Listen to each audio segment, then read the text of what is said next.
What's up guys, John from BDB Fishing here. Today I'm gonna show you my new John boat, and I got it about a couple months ago, and it's much bigger than my old one. Now this is a Tracker Grizzly. This is a 20-foot John boat. My old John boat is a 16-foot, so it's a big step up, huge increase in horsepower, and I'll go ahead and walk you through the boat. So first, let's go out and start at the back of the boat, stern. We got a nice 2007 Mercury 4-stroke. It's a 50 horsepower, and man, we got this 55 hours on it. 55 hours on this engine. So it's a very nice engine, hardly been used. It actually has an electric trim tab right here, so you can raise the engine, lower it when you go, and you pull it out of the water, or you put it in the water. Next, we got a swim platform installed. Now this is teak.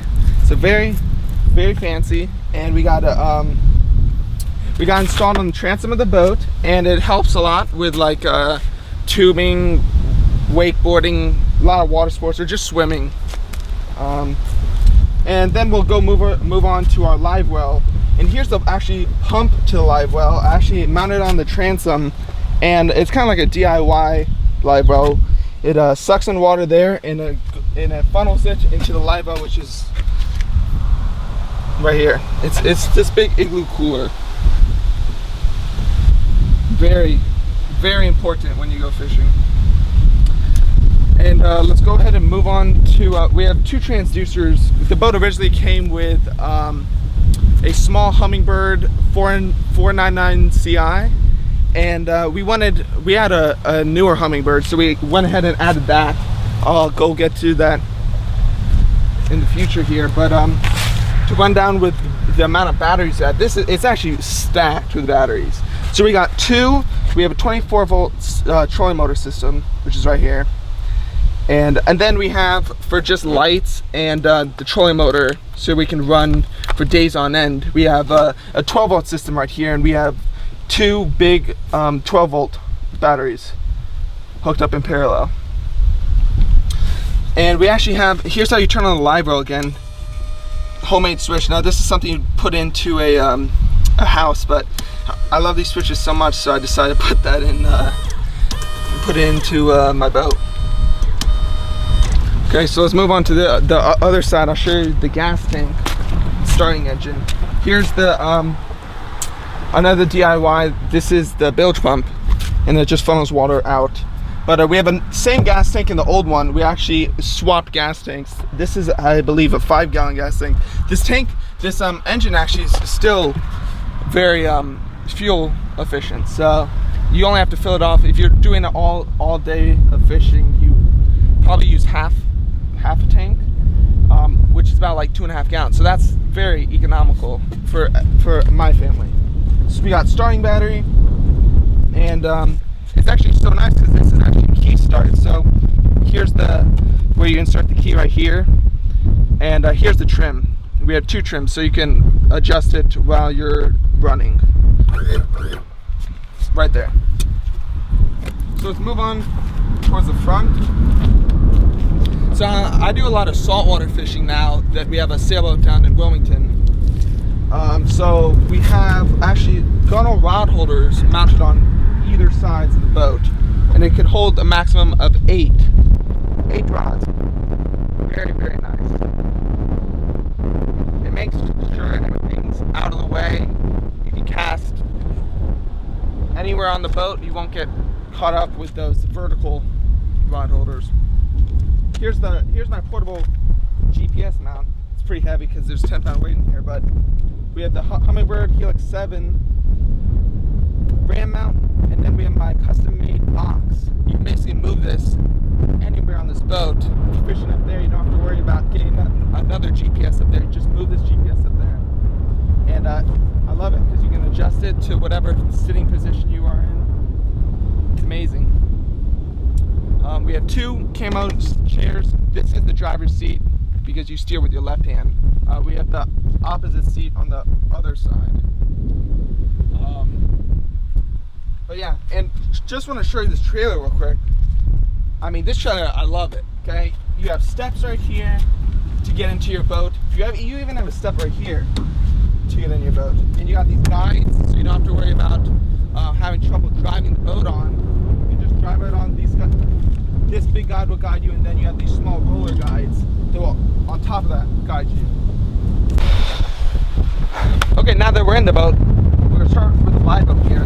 This is an Igloo. I believe it's 55 quart, and all DIY. We got the water pump hose here, and then you have the outflow right here, so that when the water rises up in it, it won't rise too high. That excess water will just flow back into the lake or ocean. And it's a real nice system because you have water constantly flowing into your bait, so your bait's always going to be lively and fresh. Then we'll go ahead. Let's take a look at this floor here. Now this originally came like this.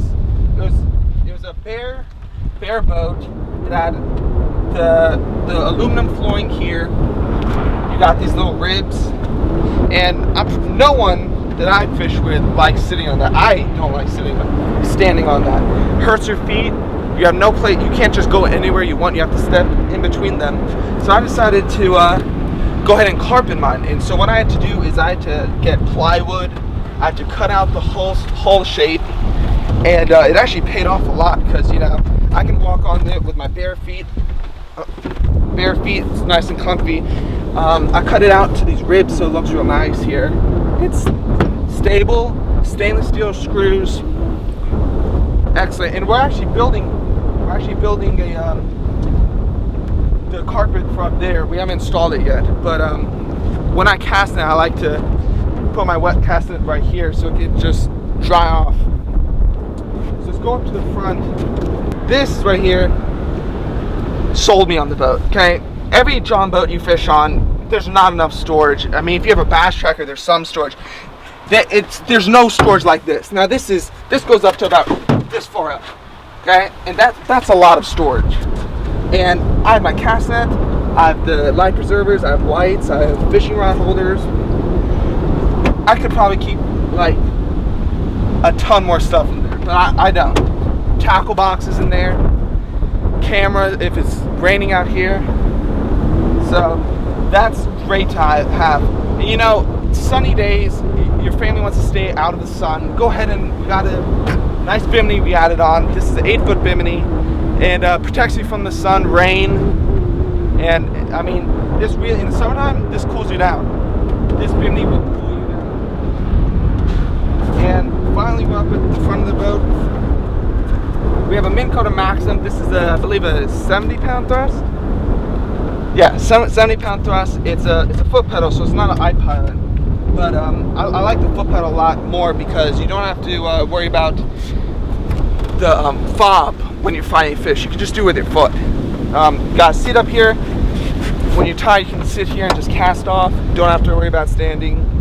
And you have a little attachment for the hummingbird fish finder, which I took off because it was raining earlier today. But yeah, I mean, I love this boat. This is a nice boat for flats fishing. This is definitely ocean worthy, not outside of the inlets, but you can definitely go early in the morning in the inlets, the backwaters, everything. I mean, it's amazing. And another thing I like is this paint job. Nice camo. We have nice camo. I mean, you can go duck hunting in this boat. I mean, it's basically big enough that you can actually camp in this if you wanted to. Like, look at this space. I can lay down. You can lay down. You can set up a tent in here. That's how big it is. But yeah, it's a great boat. And if you guys are interested in this, just look for more videos on my channel. We'll definitely put a lot more videos of this. And if you guys want to know how to make this DIY live well, I'm gonna make a video. If you guys ask me, I'll make a video for you guys.